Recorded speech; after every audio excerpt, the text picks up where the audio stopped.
Hello and welcome to another video.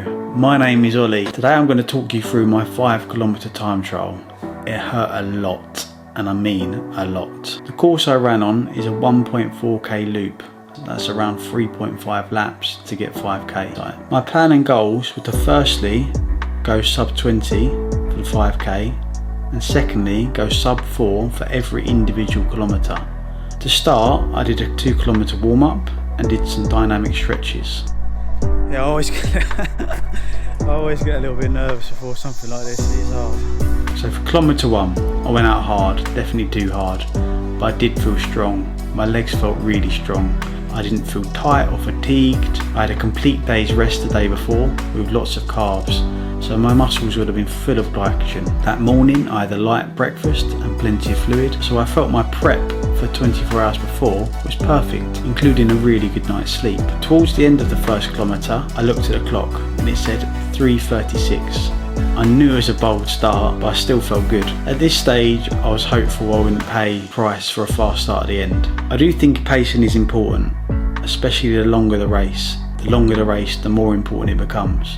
But for 5 kilometre races, 5 kilometre time trials, my belief has always been go out hard, start hard, attack. Going into kilometre 2, I felt strong. I was just concentrating on holding my form, keeping my hips pushed forward, not sitting back, not overstriding. Also concentrating on my breathing, keeping it calm, not panicking. I think at this stage the initial excitement is starting to slow and wear off, and the reality of another 13-14 minutes or so at this level of pain is starting to sink in. Through training, especially in tough interval training session workouts, it's important to become comfortable with ultimately being uncomfortable. Easy recovery runs are a pleasure, there's no real discomfort, but races can be very uncomfortable, so it's really important we experience that in training or in time trials, and then when it happens in the real thing, it's easier. I finished kilometre 2 in 3:48, so I'm still holding strong at this stage. Things are going really well.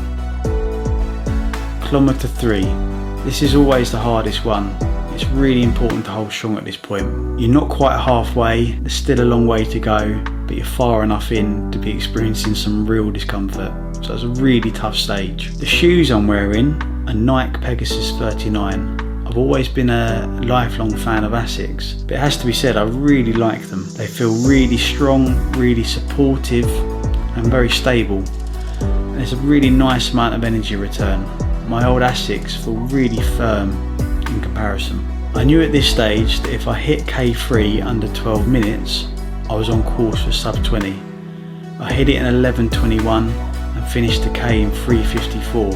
I knew at this stage I was in a really good position and it was going to take a big decline to lose that sub 20. 11:21 did take me by surprise. I knew it was fast and I knew I was on for a good time. It was also really comforting to know that I had a big cushion if things did start declining.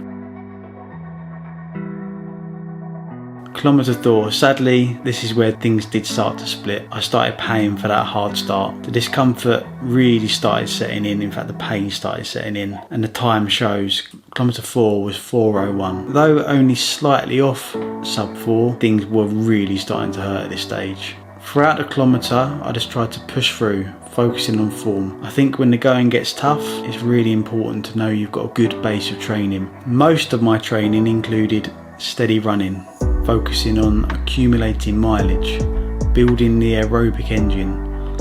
The idea of this is to allow the body to adapt without putting it under unnecessary pressure and strain. Slow, steady running builds our aerobic engine, and that includes increasing our red blood cell count and improving our capillary network within our muscles and improving our heart strength. You have to remember the speed you're running at wasn't possible 6 months ago. All of that training has really paid off. Your heart is much stronger. Kilometre 5, it doesn't matter how much pain you're in at this stage, all you need to do is hang in there and get through it. I finished the last K in 4:08, so it did slip again, but not dramatically. My finish time was 19:31, so goal 1 achieved. But I didn't make it through all 5 kilometres under 4 minutes. That being said, I don't think I'll change my tactics next time. I think there's only one way to race 5k, and that's to go out hard. I really hope you enjoyed the video. Please like and subscribe, and I'll see you next time.